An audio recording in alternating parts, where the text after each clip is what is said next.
Boa noite. Pensando nas batalhas que são num dia como esse, a gente tem que agradecer a Deus por muitas coisas. Primeiro que nós somos livres. Já parou para pensar nisso? Tudo que você fez hoje, você só fez porque você é livre. Neste momento, algumas pessoas, se estivessem numa reunião como essa, provavelmente estariam com medo de serem metralhadas. A liberdade que nós desfrutamos não é uma liberdade comum a todos os cristãos. Isso nos leva a refletir sobre a responsabilidade que temos sobre a nossa liberdade. Nem todo mundo compartilha isso. Quando você saiu de casa, não tenha nenhuma dúvida. Todo o exército do mal se mobilizou com muitas coisas para você não estar aqui. Então, se você está aqui, é porque Satanás perdeu mais uma vez. E você chegou. E perdeu para tudo, né? O cansaço não foi suficiente, o aperto do tempo não foi suficiente, os problemas não foram suficientes. Se você está com um carro meio bagunçado, eu ia dar um exemplo, Abidal, mas não quis dar, mas só cito nomes. Mesmo assim, isso não foi suficiente também. Glória a Deus por isso. Nós estamos numa semana de oração a gente ora. Hoje foi legal. Peguei uns nomes aqui e os momentos para parar de orar. Aí eu peguei para parar para orar, peguei uns 5 aqui. E aí a oração fica cheia de assunto, né? E fica muito legal. E a gente fica imaginando o rosto das pessoas. E foi bom, espero que você tenha feito isso também. Uma das cenas que eu nunca vou esquecer na minha vida foi de um dia que eu estava num culto doméstico. Lá em casa a gente fazia ano bíblico e ano inárico. O ano inteiro se lia toda a Bíblia e cantava todos os hinos do inário, até os responsivos. Então, quando chegava lá para dezembro, a gente estava amém, e tinha um monte de coisa, mas cantava tudo. Isso foi muito legal, porque a memória de inário ficou muito boa. E hoje ainda tem algumas dificuldades quando o inário muda, porque a memória ficou desde o Cantai ao Senhor. Se você, jovem, não sabe o que é o Cantai ao Senhor, assista o programa Evidências. Eu estava ajoelhado, porque o culto tinha uma rotina fixa ali, porque a gente fazia tudo certinho ali. E o último momento é o momento que alguém orava e depois tinha o Pai Nosso, todo mundo orava. E aí, naquele dia, na nossa escala, minha mãe orou. E a minha mãe começou a chorar na primeira frase já da oração. E ela falou assim: Senhor, eu não estou fazendo nada para Ti. E estava muito triste por isso. Falou, estou aqui em casa, não consigo sair de casa, a rotina de casa me ocupa todo o espaço, e eu fico aqui cuidando, e eu não estou tendo contato com ninguém. Eu queria muito, muito dar um estudo bíblico, mas eu não estou vendo as pessoas para dar o estudo bíblico. Manda alguém para eu levar para ti. Começamos a fazer o Pai Nosso. Antes do venha o teu reino, bateram no portão. Palma. Minha mãe levantou, foi lá no portão.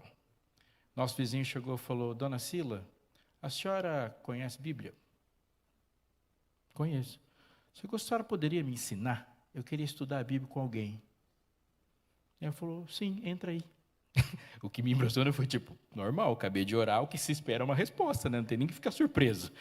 Vamos aqui, sentou, eu no sofá olhando.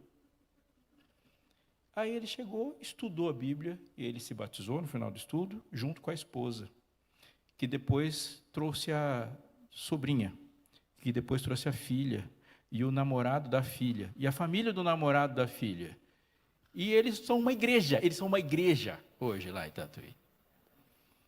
Eu fiquei pensando muito sobre isso, e uma coisa me chegou à conclusão. Essa conclusão eu quero compartilhar. Deus é poderoso? Sim ou não? Sim, você crê, diga amém.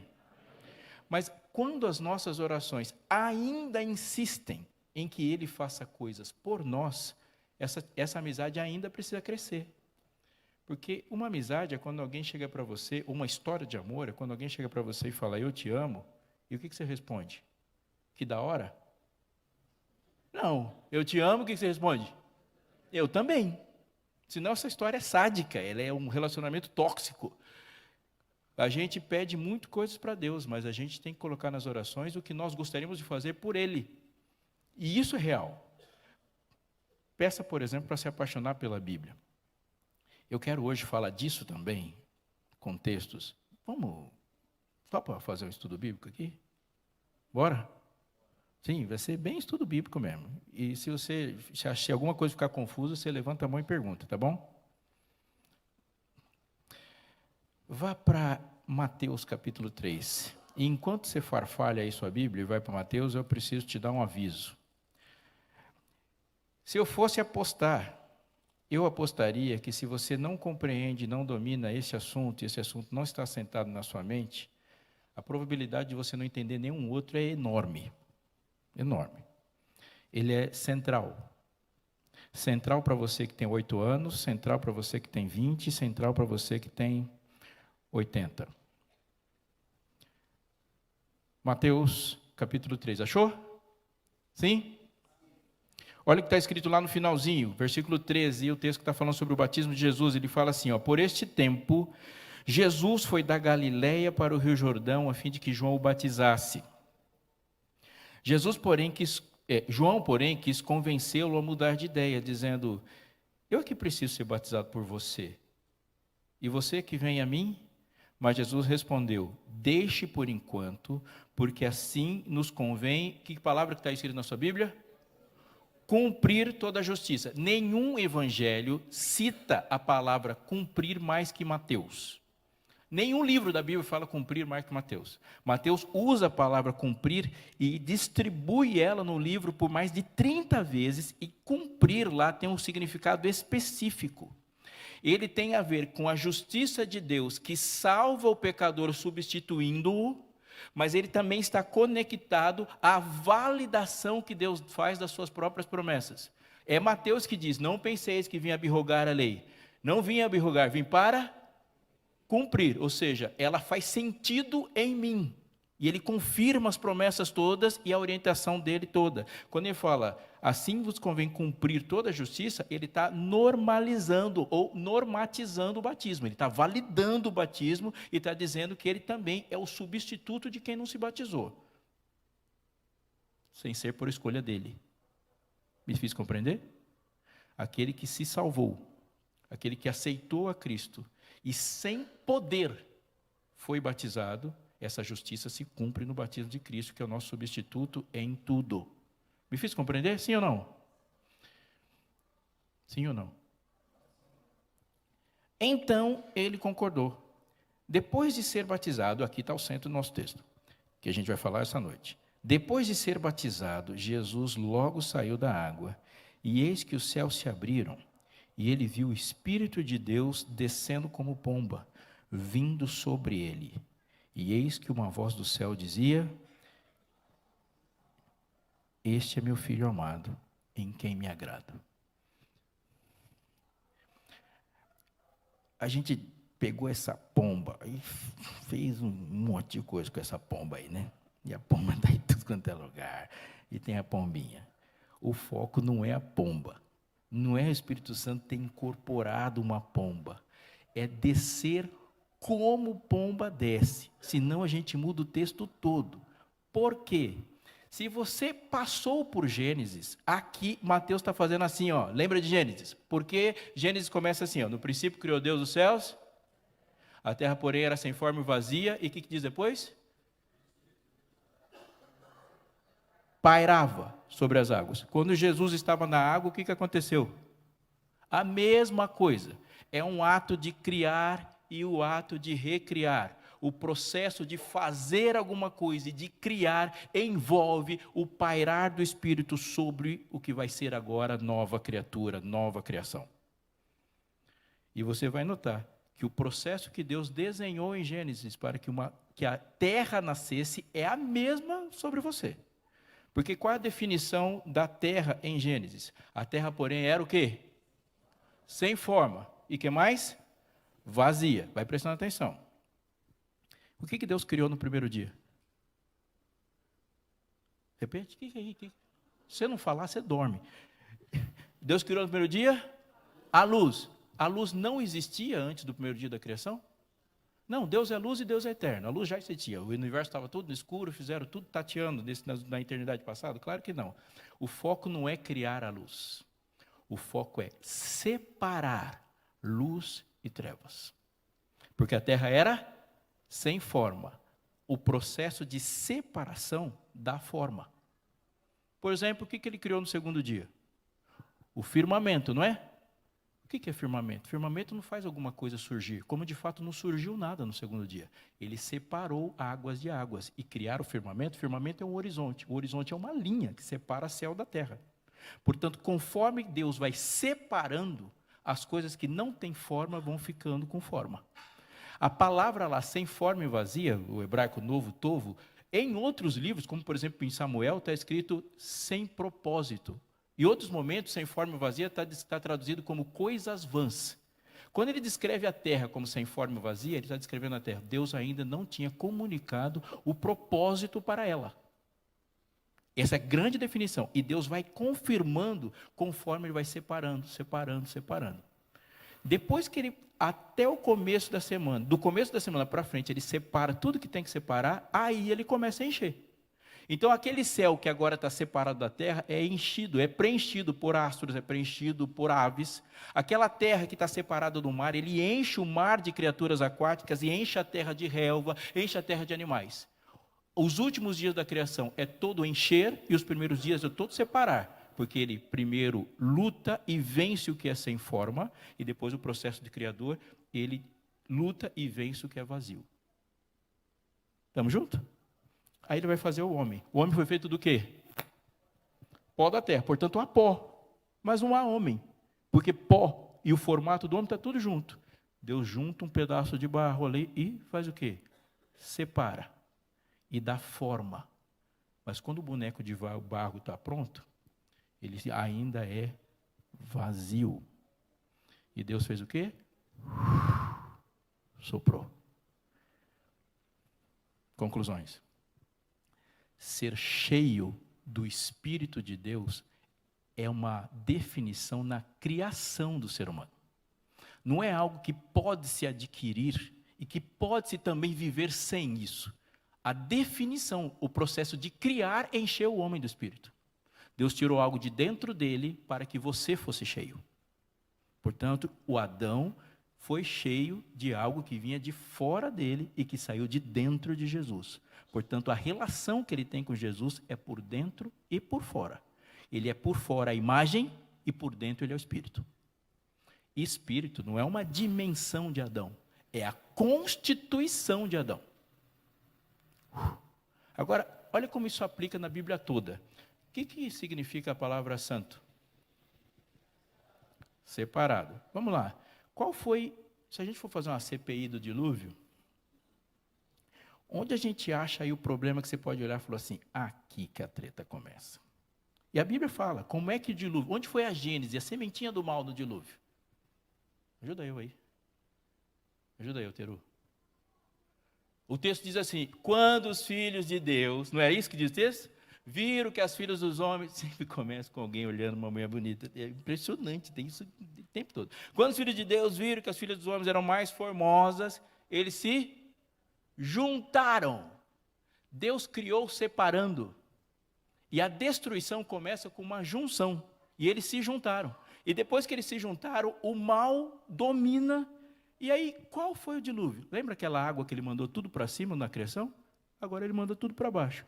Deus cria separando, Deus destrói juntando. Todo o processo de destruição a que o povo de Deus se submeteu no decorrer da história, começou com juntar. Todo. E toda vez que Deus faz fazer uma ação, ele faz uma ação separando. Por exemplo, como que nasce, se a gente for pegar a sementinha do bem na história do povo de Israel, onde que o povo de Israel nasce? Ou qual frase define o nascimento do povo de Deus? Abraão sai. E aí nasce uma família. Aí essa família agora vira um povo dentro do Egito. Como é que Israel nasce como nação? Quando eles estão no Egito, e Deus faz o quê? E qual é a advertência? Se você se misturar, você vai ser destruído. E toda vez que Israel se misturou, ele acabou. Gênesis vai levar até Mateus. Esse é meu filho amado em quem tenho prazer. Ele está distinto.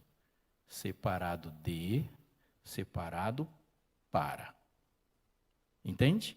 Quando ele separa com propósito. Separado de, separado para. Santidade tem de e para. Se a gente tirar uma dessas palavras, a gente destrói o conceito de santidade. Ser santo não é só ser separado do mundo. Ser santo é separado do mundo para salvar o mundo. Mas há algo aqui que eu quero que você coloque no seu coração. A palavra batismo significa, literalmente, estar embaixo. Bapto no grego. Uma coisa batizada é algo que está embaixo da outra. Portanto, aqui Jesus, quando ele ficou submerso na água, ele foi batizado pela água. A água estava sobre ele. Mas o Espírito de Deus, por isso que a gente não pode focar na pomba, mas porque ele pairou sobre ele. Portanto, quando o Espírito Santo paira sobre Jesus e ele está embaixo do Espírito, que definição que a gente dá? Ali é o batismo do Espírito.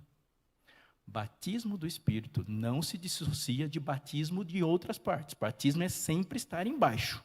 Portanto, ser batizado do Espírito, estar cheio do Espírito, se relaciona, mas não é a mesma coisa. Estamos juntos? Foi batizado. Agora, vamos voltar para o Antigo Testamento.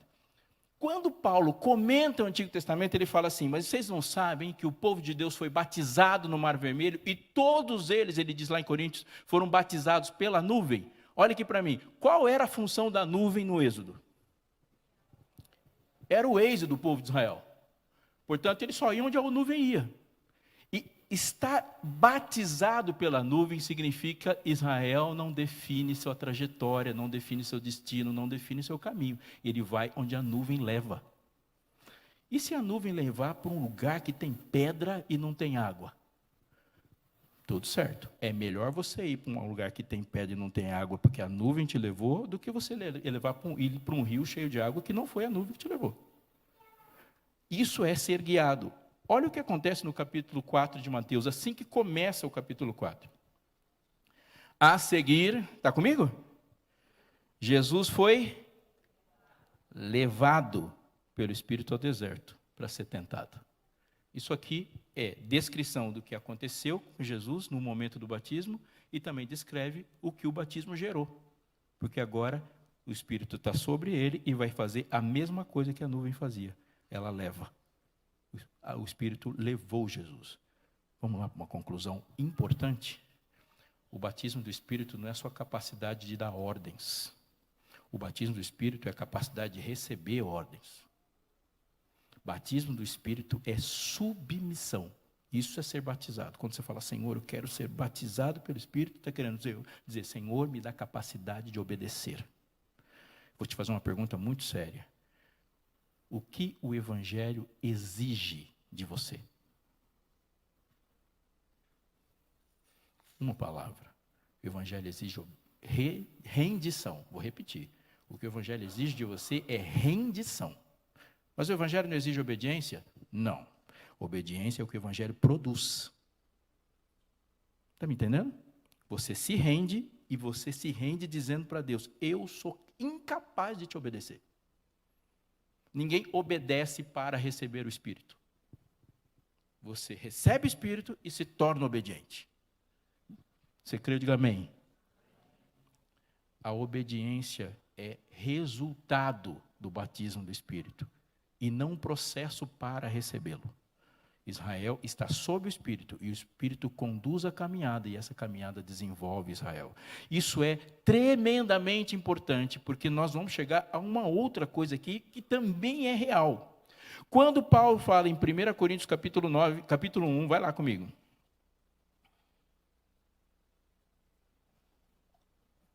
No comecinho de Coríntios ele vai argumentar, dizer a razão da carta, vai falar da cegueira, eu falei 1, mas é o 2. Aí no capítulo 2, ele vai dizer um versinho aqui, no versículo 9.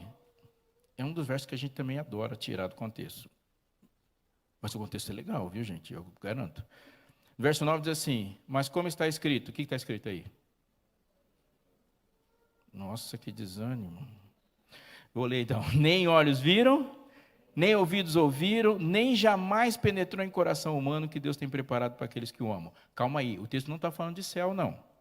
Em algum outro momento a gente pode discutir como que se aplica isso aqui, mas ele não está falando do céu, está falando da sua segunda-feira.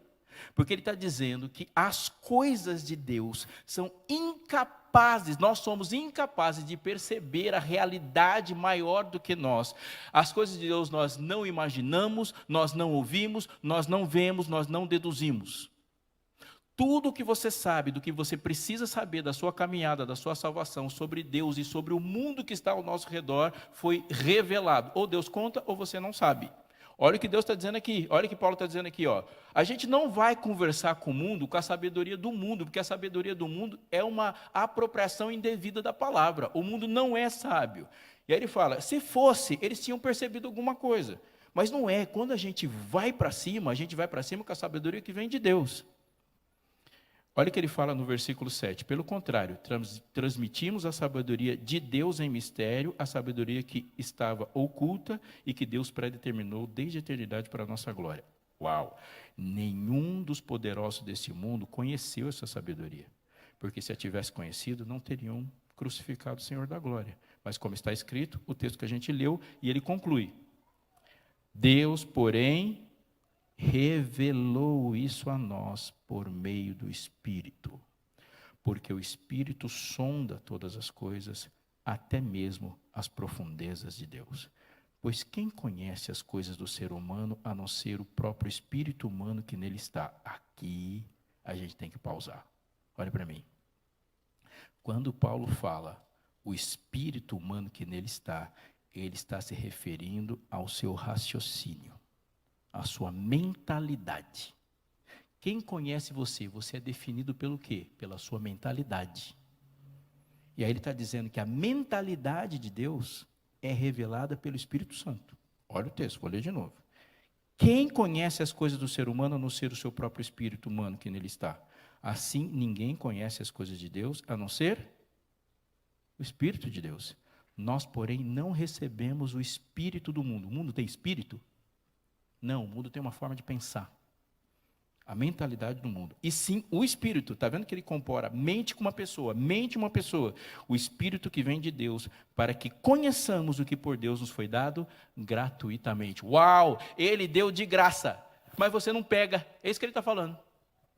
Ele deu de graça, mas eu preciso, inclusive, para receber o que é de graça, do auxílio dele. Quando Nicodemos chegou para conversar com Deus, cheio de deduções, chegou para Jesus e falou assim, mestre, sabemos que és mestre vindo da parte de Deus, porque ninguém pode fazer os milagres que você faz se Deus não estiver com ele. Jesus, de cara. Nicodemos, quem não nascer de novo, não pode ver o reino. Você não sabe. Ou eu conto, ou você não sabe. Mais uma conclusão. Nós necessitamos dessa ação do Espírito sobre nós, senão a gente perde o rumo.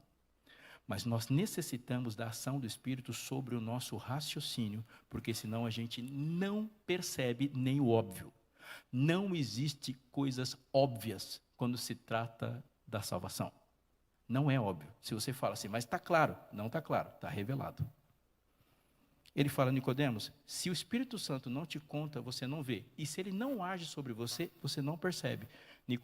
Pilatos está diante de Jesus, o Rei da Glória, e não vê nada mais do que uma confusão noturna. Nada mais. Me acordar essa hora da noite, e está diante, e Jesus fala para ele, ele fala, você não sabe que eu tenho poder para te soltar? Ele fala, nenhuma autoridade teria sido dada se do céu não fosse dada. O rei da nossa conversa sou eu. E Pilatos toca o barco. Para Herodes, era um excêntrico mágico, e nada mais. O soldado ao pé da cruz, sob a ação do Espírito, disse, verdadeiramente, este é o Filho de Deus.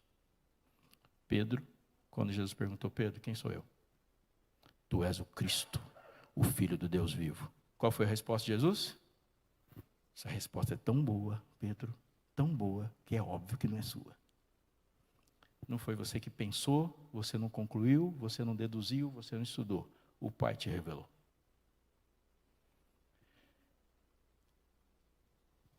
Nós somos, pelo pecado, cegos de nascença.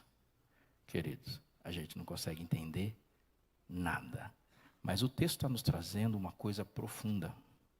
Quando uma pessoa rejeita Cristo, ele está fazendo a sua segunda rejeição. Porque antes de a gente perceber que Cristo está falando, só o percebemos porque o Espírito nos comunica que Cristo está falando. Cristo não é perceptível a olho nu. Isso é tão real que ele passou 3 anos e meio aqui e não foi tratado como Deus por todas as pessoas. Não foi. Ou o olho se torna claro e limpo, ou não vai acontecer. Somente os limpos de coração podem ver a Deus.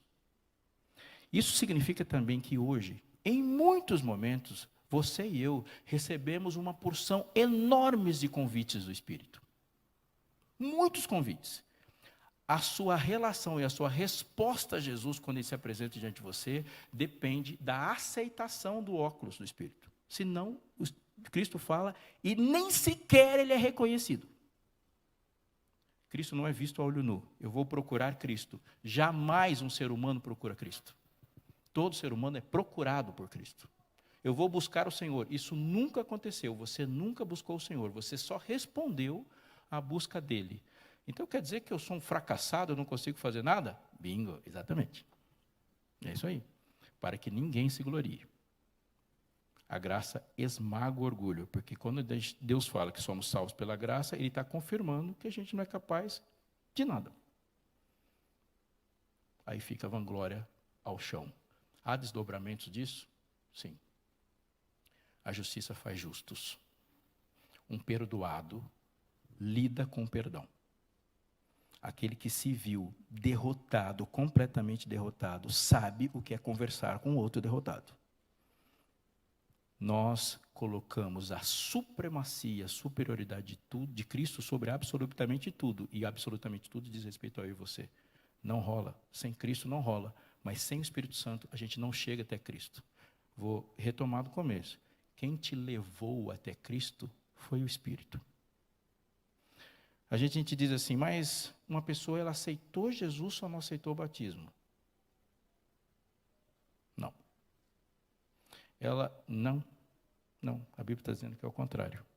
Então agora eu vou te chamar para um desafio, tá bom? Paulo vai falar assim, ó, há um só Deus que é Pai de todos, uma só fé e um só batismo. Quantos batismos, portanto, são?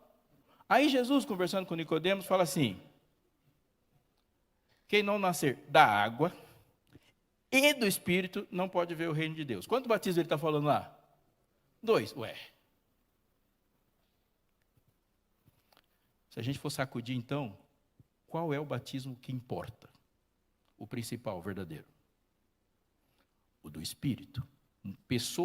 Há pessoas que nasceram da água, que foram batizadas na água, que não estarão no céu. Sim ou não?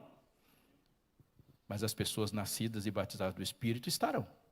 Há pessoas que não nasceram da água, mas nasceram do Espírito e estarão. Porque quem leva uma pessoa para a água é o Espírito. Você não foi até o tanque. Você foi conduzido pelo Espírito. Quando o Espírito chega e a gente diz não para o Espírito Santo, a gente não acha o caminho da água. É o Espírito Santo que leva. Eu me converti em... Não se converteu. Você foi convertido. Mas eu me arrependi, não se arrependeu. Deus gerou para você o arrependimento e o perdão.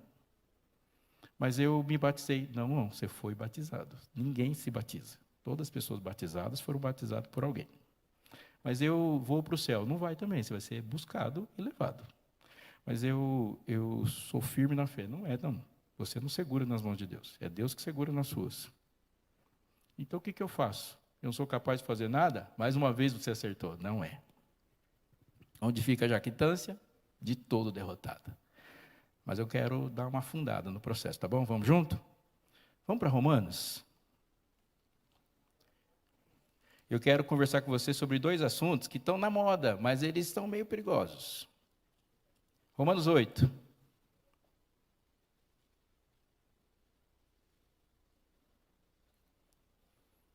Tati, Romanos 8. Eu sei seu nome, portanto, se você dormir, é você que eu vou falar. Está aí? Romanos 8. Se liga no versículo 12. Mas olha, põe energia aí. Está comigo? Sim? Assim, pois, irmãos, somos devedores, não à carne, como se estivéssemos obrigados a viver segundo a carne. Porque se vocês viverem segundo a carne, caminharão para a morte. Mas se pelo Espírito mortificar os efeitos do corpo, certamente viverão. Povo de Deus,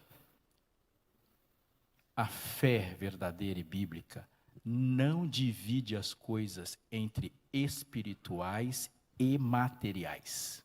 Quem divide assim é Satanás através do paganismo. Porque quando as coisas são divididas em espirituais e materiais, a lógica e o que acontece na prática é Deus, através do seu Espírito, ser expulso do material. E você ouve isso todos os dias. Todos os dias há uma tentativa de expulsar Deus do material. Então a Bíblia é para coisas espirituais. A Bíblia nunca fala isso. Ela não divide, repito, entre espirituais e materiais. Ela divide entre espirituais e carnais. Portanto, toda a nossa relação material é espiritual. Porque você é nascido do Espírito, com o Espírito por cima e o Espírito por baixo. Você não se relaciona todos os dias com algo do Espírito. Você foi para o trabalho, você comeu, você decidiu, você votou, você checou lá o extrato, você teve dúvidas sobre o que responder para o seu filho adolescente, você correu para buscar a criança da escola, você sente frio, você sente calor, você sente raiva, os hormônios jogam contra, tudo isso está sob o poder do Espírito. Sobre todas essas coisas, perdidos e salvos lidam com isso todo o tempo. Portanto, você lida com essas coisas espiritualmente e outras pessoas lidam com isso de forma carnal. Hoje eu estava na rádio, aí um cara ficou bravo comigo, porque ele colocou assim: pastor, o cristão, ele é... Aí Darleide falou do assunto, caiu de novo no colo. Eu vou falar disso até morrer. O cristão é conservador ou liberal? Eu falei, não responda a pergunta que você mesmo fez. Você está respondendo sua própria pergunta. O cristão não divide nenhuma ideia entre conservador e liberal. Ele divide tudo entre o que é certo e o que é errado. Tem muito conservador errado e tem muito liberal errado. Errado e certo. Mas a gente é de direita e esquerda? Não. A gente não está à direita do trono nem à esquerda do trono. Nós estamos sob o trono. Mas quando uma pessoa pensa assim, ela está separando o mundo entre material e espiritual. Porque ele está dizendo... Espiritualmente, a gente pensa no céu. E materialmente, nós usamos nossas ideias. Aí chega para mim e fala, você é progressista ou qualquer outra coisa, ou conservador? Não, porque existe uma teoria política da Bíblia. Ele nega que a Bíblia possa agir sobre o material, por isso ele vai emprestar pensamentos do mundo. Agora, se você chegar, eu posso citar Moisés, posso citar Isaías, posso citar Paulo, para falar de política. Por quê? Porque a Bíblia rege sobre tudo. Toda a escritura é divinamente inspirada e útil para levar você para o céu e nada mais. Ela é útil para trazer o céu para cá. Para corrigir, para repreender, para ensinar, a fim de que o homem de Deus seja perfeito e perfeitamente habilitado para toda boa obra. Não é para todo bom culto. É para tudo. Porque ela separa o mundo entre espiritual e carnal. Então, quando a gente fala assim, aquela frase que a gente fala, vamos trazer para um lado espiritual? Então, que lado você estava? No carnal? Olha o que ele vai falar aqui, mas ele não vai falar só disso, ele vai bater forte. 14. Pois todos os que são guiados pelo Espírito de Deus são filhos de Deus, porque vocês não receberam um espírito de escravidão. Entenda, espírito como mentalidade. Quando o Espírito Santo falou você, ele não desenvolveu em você uma mentalidade escrava.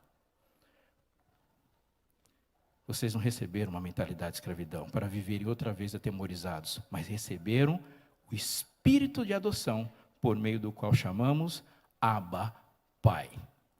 Você viu que na sua Bíblia o espírito de escravidão está com letra minúscula e o espírito de adoção está com maiúscula? Significa que uma mentalidade de escravidão foi desenvolvida pela gente. Está lá, espírito com minúscula. Mas a adoção não é uma mentalidade que se desenvolve. Ou o espírito está dentro gerando essa ideia, ou essa ideia não existe. Olha o passarinho, que legal. Olha o que vai dizer agora o verso 16. O próprio Espírito confirma ao nosso espírito que somos filhos de Deus. E se somos filhos de Deus, somos também herdeiros. Herdeiros de Deus e co-herdeiros com Cristo. E com Ele sofremos, para que também com Ele sejamos glorificados. Você não prestou atenção em nada? Por favor, presta atenção nisso aqui. O próprio Espírito, essa pessoa, fala com minha mente que eu sou filho de Deus. A certeza de que você foi adotado como filho de Deus, ela vem a partir de uma comunicação do Espírito Santo com seu cérebro. Se todas as vezes que o Espírito Santo te chamar para conversar, essa voz for negada, alguém vai falar assim: querido, você é filho de Deus. Mas é impossível para um ouvido carnal ter essa certeza. Ela não se confirma com a sua intelectualidade, ela se confirma com o Espírito Santo. O próprio Espírito fala ao nosso espírito que nós somos filhos de Deus. Todo dia o Espírito Santo está lá na sua cabeça falando assim: acredite, Jesus ama você. E agora nós vamos chegar no ponto moderninho. Você já ouviu falar do conceito de inteligência emocional? O que é inteligência emocional? O que é inteligência emocional? Você já usou essa frase, não é? Aquela pessoa lá não é emocionalmente inteligente. Eu vou botar uma coceira em você. A expressão, esse conceito de inteligência emocional, foi desenvolvida por um pesquisador ateu. Portanto, ele não concebe que qualquer traço de personalidade ou comportamento vai ser produzido por algo que não seja o que cabe no tubo de ensaio dele. Mas se você falar para mim que uma pessoa emocionalmente inteligente, uma pessoa que conhece suas emoções e lida com elas de forma inteligente, eu vou dizer claramente: você não conhece suas emoções. Mas se eu treinar, eu consigo. Não, a Bíblia está dizendo que isso é impossível. Tudo que existe sobre você, que você precisa conhecer, você não conheceu por introspecção. Foi Deus que te contou. Todas foi Deus que te contou. O Espírito comunica com o nosso Espírito. Então a inteligência emocional é você ter um equilíbrio diante de situações adversas. Você chama isso de quê? De fidelidade, de longanimidade ou de domínio próprio? Fidelidade, longanimidade e domínio próprio é inteligência emocional? Não. Eu conheço isso por fruto do Espírito. Ou o Espírito Santo gera uma relação emocional, ou nunca ela existirá por nenhuma forma de treinamento. Aí você foi diante de alguém para você conhecer a si mesmo. Sem Deus, isso não vai acontecer. E a Bíblia não é um livro combatido historicamente pelo que ela fala de Jesus. A Bíblia ela é um livro combatido pelo que ela fala de você, pelo que ela fala de mim. Quando ela fala Jesus é maravilhoso, eu acho legal. Aí quando fala que eu não presto, aí fica difícil, né? Mas ela bate forte. Pedro falou assim: Senhor, eu estou pronto para ir contigo, tanto para a prisão como para a morte. Está nada. Você vai me ligar. Paulo fala: Senhor, eu não estou bom. Não está bom isso aqui. E que Deus fala: está bom sim, Paulo. Está bom, você não tem noção do que está bom e o que não está. Aí chega o outro e fala: Senhor, eu estou bem. Laodiceia. Da Laodiceia faz sua análise introspectiva e fala: Senhor, a conclusão que eu cheguei aqui no nosso balanço é que rico sou e de nada tenho falta. Miserável, pobre, cego, tonto e nu. Tonto eu acrescentei, mas a soma tudo dá tonto mesmo. Porque eu estou do lado de fora e você acha que tem tudo. Como você acha que tem tudo se eu estou batendo na porta? Você tem nenhuma noção da realidade. Nenhuma. Daniel não era um gênio apenas. Daniel era uma pessoa muito bem informada. Muito. Quando Belsazar falou: vão durar aqui mais 10 anos, Daniel falou: vai nada. Mas ele não era um cientista político, ele é um profeta. Ele falou: não vai, Belsazar.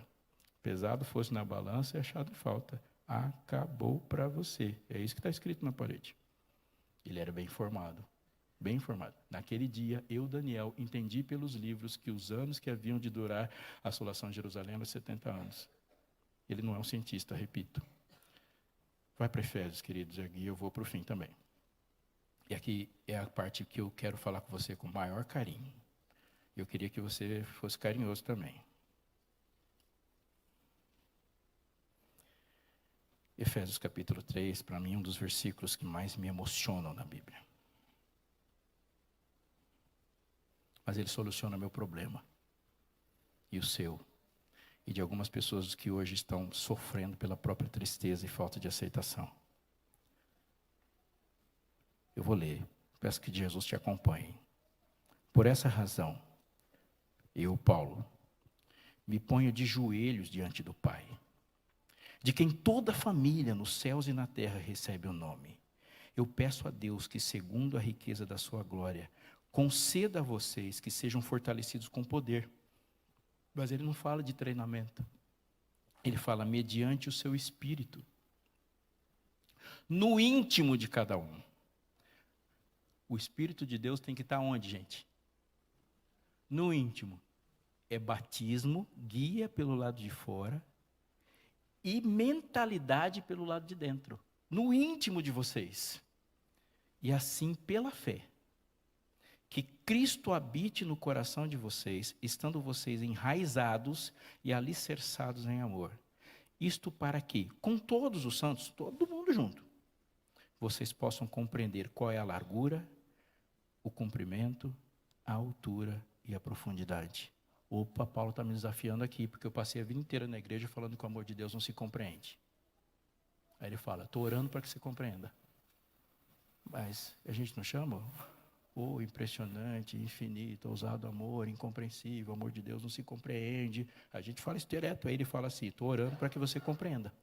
Mas aí ele vai jogar aqui, e isto para que com todos os santos vocês compreendam. E ele fala as dimensões todas, a largura, o comprimento, a altura e a profundidade, e conhecer o amor de Cristo que excede todo o entendimento. Ou seja, o amor de Cristo não dá para compreender, mas ele está orando para você entender. Para que vocês sejam cheios de toda a plenitude de Deus. Sabe o que ele está falando? Que para crente não existe autoestima. Porque todo o valor que você pode compreender sobre si mesmo é o Espírito dentro de você falando do amor de Deus. Nenhum valor, nenhuma estima é maior do que ser amado. Se você quiser falar assim, qual é o seu grande valor? O Rei do Universo me chama de filho. Ele me ama. A ausência dessa compreensão gera uma depreciação de si mesmo. Está me entendendo? Quando você entende ser amado, isso se desdobra em todas as coisas da sua vida, inclusive na sua relação com o seu corpo, na sua relação com o seu prato, na sua relação com a sua roupa, com a sua relação com o próximo, no seu casamento, com tudo. Aí você fala, eu preciso de me conhecer para me amar. Não, você precisa entender que é amado. Você se amando, você peca o dobro. Caim se amava, a autoestima de Caim era altíssima. Tanto é que ele olhou para Deus e falou, o faraó tinha uma autoestima extraordinária, porque quando Moisés chegou para ele e falou assim, Deus falou que vai sair todo mundo. Ele fala, Deus, quem que é esse cara? Nesse nível. Fala para ele vir aqui e marcar um horário comigo. E Deus fala, faraó, vamos conversar sobre as nossas diferenças? Israel é meu filho, o meu primogênito. Deixa, pois, meu filho ir, senão eu mato o seu. A 10ª praga foi anunciada antes da primeira, para que Faraó entendesse que ele não se define. Mas ele fala nesse momento, Israel é meu filho. Nesse momento o escravo pensa, opa, a pessoa mais importante do reino é o filho do Faraó, que é o rei do Egito. Eu sou filho do rei do universo. Então até que está diferente. E quando ele se entende como rei do universo, o título, a posição de escravo se tornou irrelevante. Porque ser escravo não destruiu o valor dele, se ele entendeu do lado de dentro que ele é filho do rei do universo. Eu oro para que você aceite e peça e se renda ao Espírito, porque antes disso acontecer, o que Paulo está falando, não há valor, não há estima, não há compreensão de nada. Um dia eu estava numa igreja, eu estava fazendo um negócio que você faz, tenho certeza. Eu estava sentado aqui, na classe escola sabatina, alguém estava passando a lição aqui, mas eu estava ouvindo quem estava falando lá de cá. Assim. Já fez isso, né? Às vezes rola um papo interessante, você fica assim. Aí ele fez uma pergunta assim, Ronald. Para Deus, quem é a pessoa mais importante que existe? O que você acha que eles responderam? Todo mundo falou, eu. Mas aí ficou tão bonito. E ele repetiu a pergunta. Para Deus, quem é a pessoa mais importante que existe? A classe em coro respondeu, eu. Na minha mente veio assim, lindo. Mas não está isso na Bíblia, não. Eu falei, não pergunta de novo que eu vou levantar. Você perguntar para Deus, Deus, qual é a pessoa mais importante que existe? Qual é a resposta que ele vai dar? Ele vai falar, eu. E não vai falar você. Porque se você fosse a pessoa mais importante que existe, ele, para salvar o mundo, colocaria você lá na cruz. Mas lá na cruz estava a pessoa mais importante que existe. E quando a pessoa mais importante que existe diz que você é importante, ninguém pode discordar. Quando eu digo que eu sou importante, todo mundo pode discordar. E o mundo não suporta 8 bilhões de importantes. O mundo suporta um, que dá importância para tudo. Tudo que é importante só é importante a partir do momento que Jesus toca e que ele fala que é importante. E se ele falou, eu amo você, se considere amado, é a mesma voz que disse, haja luz. E ele fala. Mas se ele falar para você o tempo todo, e você vir aqui na igreja o tempo todo ouvindo, eu te amo, eu te amo, eu te amo, sem que o Espírito comunique a largura, a profundidade e a altura, você não se sente amado. Nós não somos capazes de nos sentir amados. Cristo envia o Espírito que comunica dentro de nós o seu amor.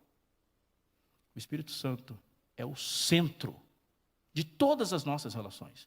Ele comunica a mentalidade, ele nos leva, ele nos dá sabedoria à decisão, ele nos faz viver com dignidade. Dignidade. Você crê, diga amém.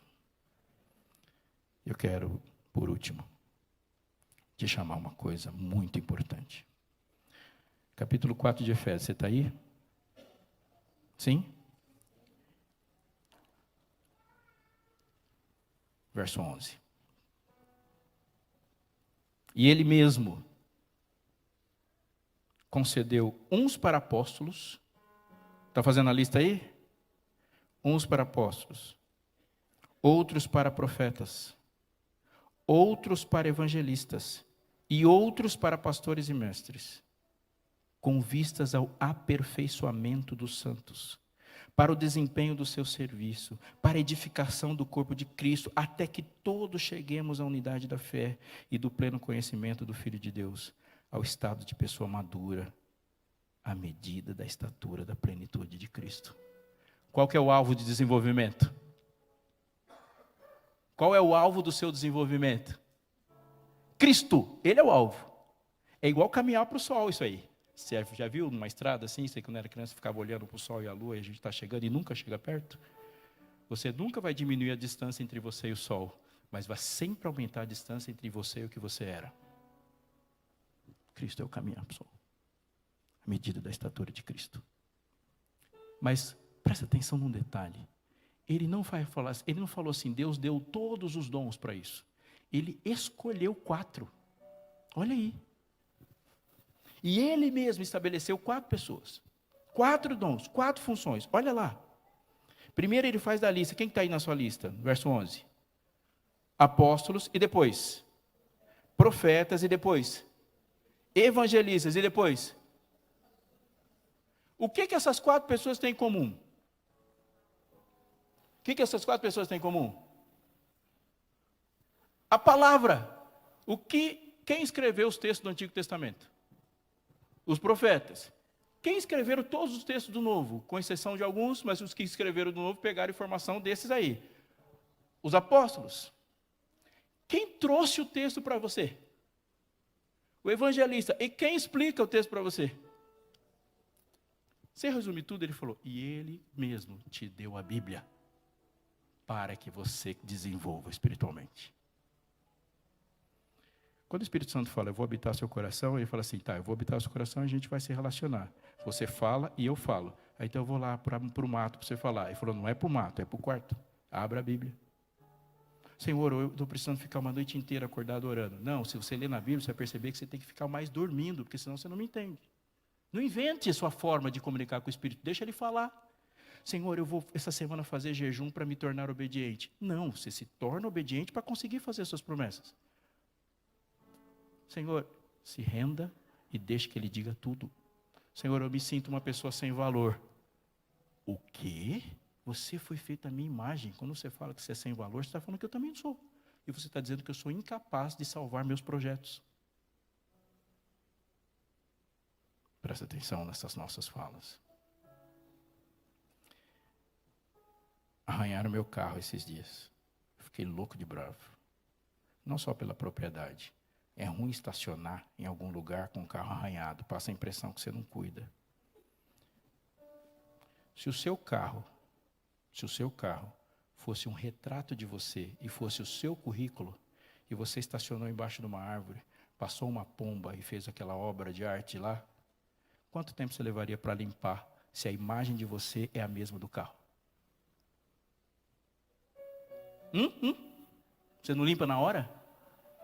Se você tirou uma foto, alguém tirou uma foto sua e postou, e aquela foto você saiu com aquela cara toda torta e com a camisa que você odeia, você não fica bravo? Por quê? Porque você cuida da sua imagem. Eu parei um pouco de fazer isso, mas às vezes ainda faço. No inverno eu faço. Eu passo minhas camisas. Mas eu passo à frente, se eu tiver que pôr terno. Não tem nenhuma razão lógica de você passar um tempão um negócio que você não está vendo. Está amassado minha camisa aqui? Não fala que eu estou errado, eu estou certo. Não tem nenhuma razão de você passar as costas de uma camisa que ninguém vai ver, até a hora que você voltar. E quando você voltar, mesmo que você tenha passado, vai estar amassado. Mas se isso estiver acontecendo, e quando minha esposa passar perto e ver que eu passei só à frente, ela vai dizer uma frase que ela falou, a mãe dela falou, a bisavó dela falou, até Eva falou. Todas as mulheres da história falaram essa frase. Você vai sair assim? Próxima. O que eles vão pensar de mim? Não é você sair mulambento, é a ideia que as pessoas vão fazer dela.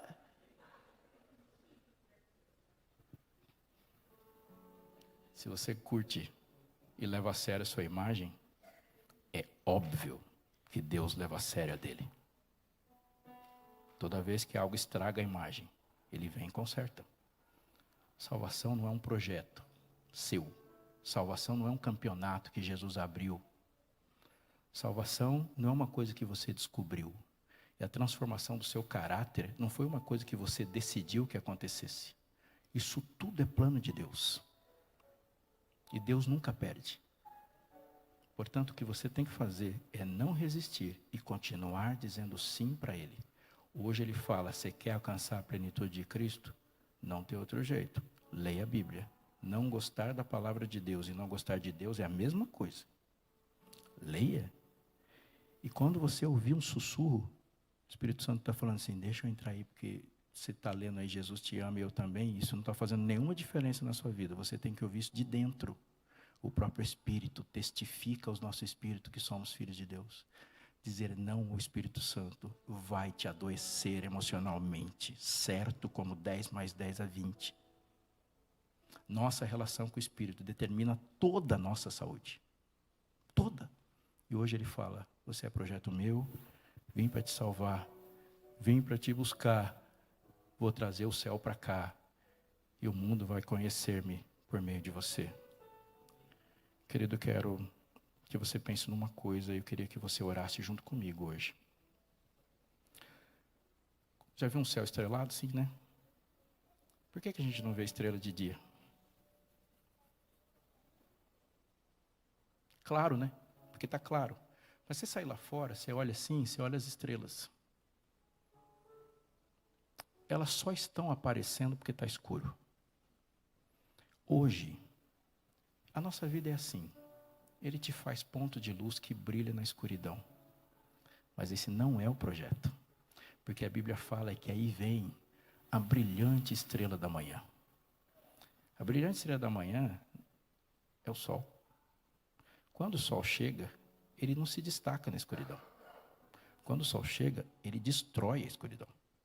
A relação da estrela da manhã com a escuridão não é essa de se destacar. Ele chega e a escuridão acaba. E ele fala que esse sol deve nascer em vossos corações. Uau! Ou seja, eu não sou mais a estrelinha que se destaca no pecado dos outros. Você é a luz que quando chega, tudo esclarece. Você não destaca na escuridão quando a brilhante estrela da manhã nasce no seu coração. Você acaba com ela. Deixa Deus falar. Deixa Deus dizer quem você é. Deixa Deus te desenvolver. Deixa Deus fazer você crescer em graça. Hoje se renda e diga sim, sim.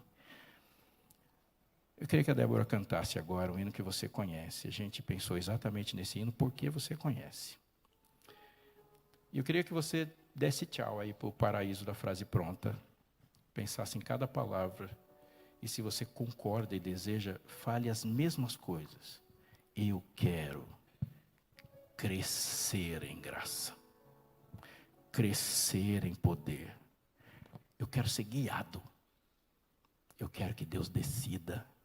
E se eu puder entregar até o meu livre-arbítrio, eu entrego para dizer: Jesus, decida por mim, eu sou muito besta. Se o Senhor decidir por mim, eu vou acertar em tudo. Senhor, me diga quem eu sou hoje. Você acha que é uma boa oração? Sim ou não? Sim ou não? É uma que você faria? Sim ou não? Então, quando chegar a parte que você concorda, ou que você sabe, levanta aí e diga para o universo todo o que você está pensando.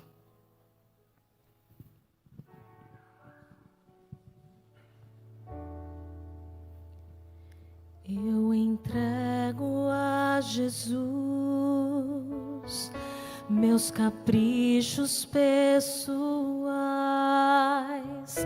as vontades tão carnais, e sigo em frente.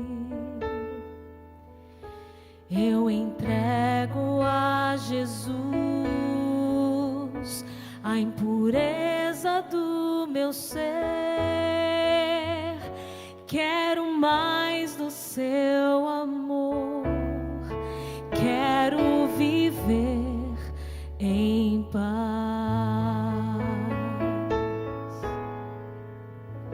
Vou crescendo em graça, crescendo em poder. Vou crescendo em graça, movido pela fé. Cante. Explodindo de vontade de estar com meu Jesus, pois já é tarde, o sol se esconde, logo vem a negra noite e amanhã trará o brilho da face do meu Senhor.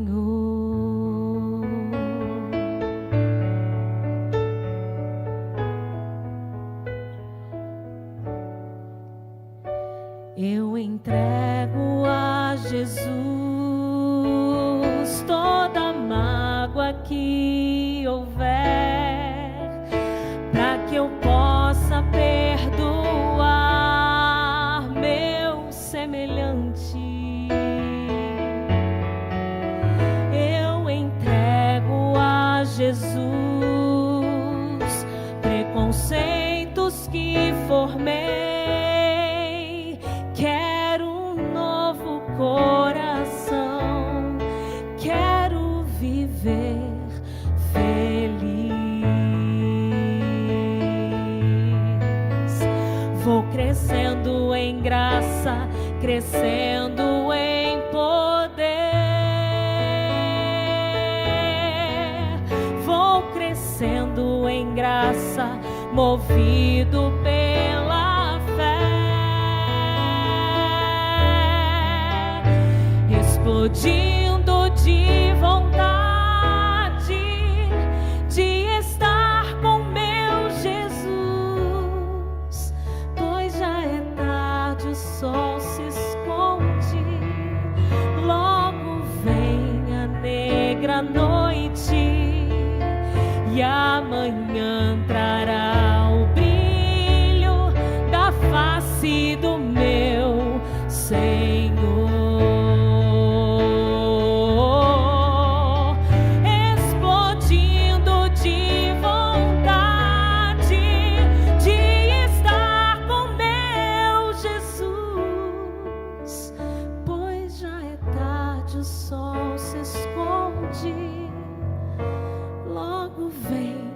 A negra noite e amanhã trará o brilho da face do meu Senhor.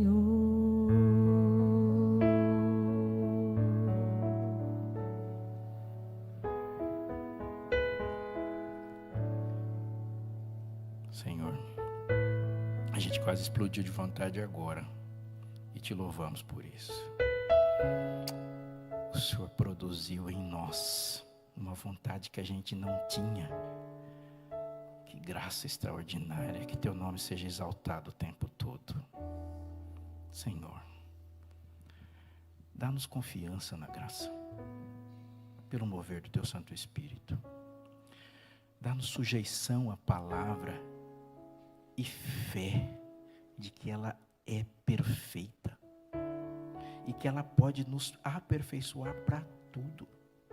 Dá-nos submissão à autoridade da tua palavra. Tu és o rei, a Bíblia é teu cetro, nós somos teus súditos e queremos te representar assim, mostrar a imagem, administrar a imagem e chamar os outros a viver nessa identidade da imagem.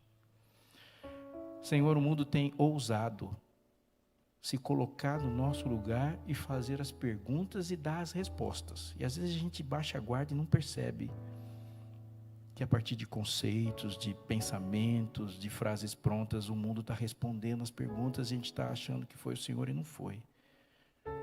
Então, Pai, conforme prometeste, dá-nos hoje ouvir a voz do Espírito do lado de dentro, dizendo que somos amados e que assim a gente conheça o nosso valor.